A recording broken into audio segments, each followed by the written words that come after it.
What's up, guys? Welcome to the Fantasy Addiction Network. Today we are talking the XFL scrimmage recap of the Seattle Dragons versus the DC Defenders. Not going to waste any time. Let's get started right away.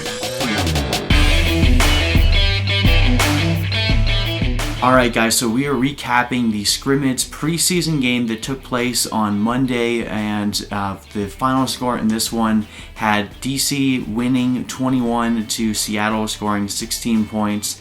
Unfortunately, we did not get a full slew of stats yet. Hopefully they will release that information as the week goes on, but we did get some information here to really help us break down what is going to ultimately determine the final rosters and help us determine who's going to be the starters and who's really going to be those impact players for fantasy.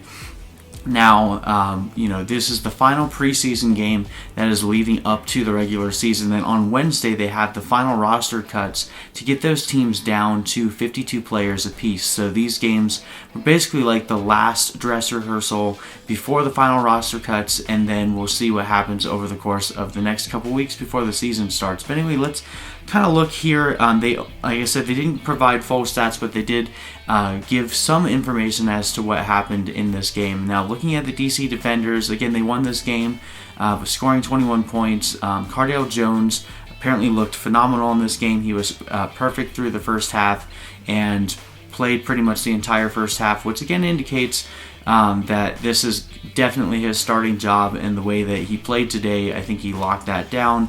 Apparently hit a pretty large bomb to Eli Rogers, had a nice 4th and 9 cut back, scrambled a few times. So overall, everyone is saying that Cardale Jones looked really good today. The DC Defenders, their defense also looked really good today. Safety Tyree Kinnell got a pick 6 in the third quarter, picked off Brandon Silvers and ran that back. And overall, the defense played really well. After giving up 10 points in the first quarter, they only gave up 6 points for the rest of the game. So pretty much as we expected, both the offense and the defense is jiving here for the DC Defenders. Now, obviously, this is a scrimmage game, so we don't want to take too much into account as to what's actually going to, happen when the real game starts come, in a few weeks. But overall, we're just trying to piece together as much information as we can. Not too much information as to how the running backs did or the individual receiver stats, so we'll hopefully get a little bit more of that information later. Now, jumping over to the Seattle Dragons.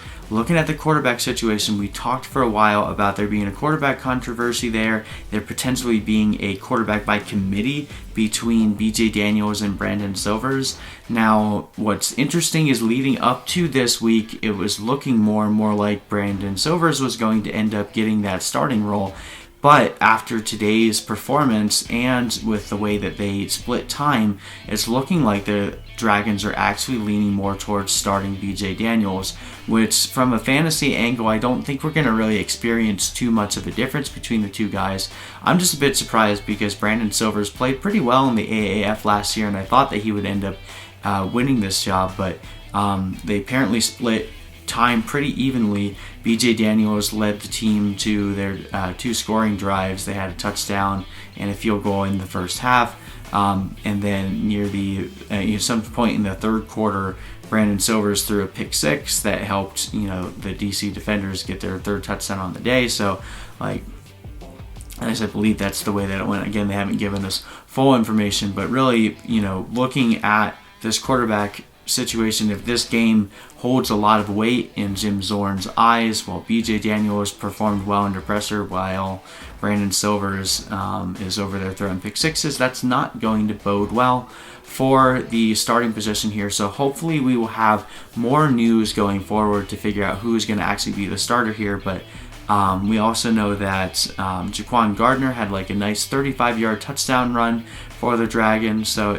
And then even on defense, Marco Myers, made his presser felt in multiple points. He also snagged an interception in their overtime after the game session. So overall, it's looking like the Dragons are going to have a pretty good defense, which, as we expected, both of these teams do have pretty good defenses. But the quarterback situation in Seattle is definitely going to be the main thing to monitor going into this next week for roster cuts, and then when they eventually finally release the final depth charts. Anyway, that's about all we have for now. As we get more information, we'll release that to you guys.